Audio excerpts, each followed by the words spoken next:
right? So I've been thinking about this dream that I had, and it was about two worlds, right? There were two worlds. There was a good world that was up higher and a bad world that was lower.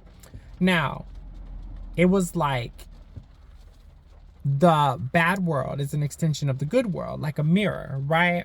And I've come to terms to realize that we are on the bad world.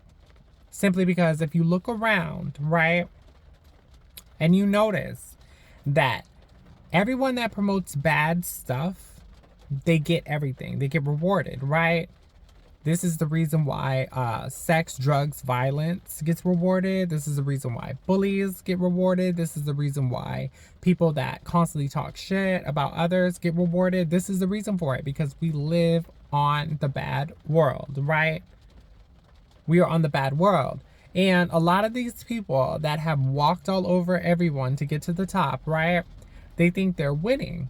But you have to remember, you only get one heaven.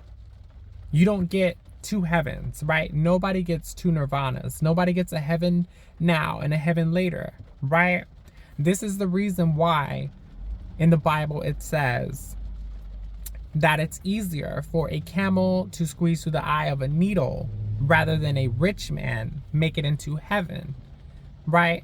This is the reason why they say there are mansions in heaven, right? To live good. To live is evil, right? Live, spelled backwards, is evil. So we are in the evil world. Now, some people obtain this heaven on earth, right, by selling themselves, walking all over everybody, right? Those that trampled everybody to get to the top, people that sold their soul, right? Regardless as to how they got it, they have their heaven now, right? Their heaven is here on earth. So those that are broke and poor and they're in a state of hell, so to speak, right? They're going to get their heaven later on, right? So people think that they're winning, but they have a temporary heaven, right? That's a temporary heaven. It's not the real heaven. It's not an abundance of, eternal heaven, right? So yeah, just a thought, right? So yeah, peace.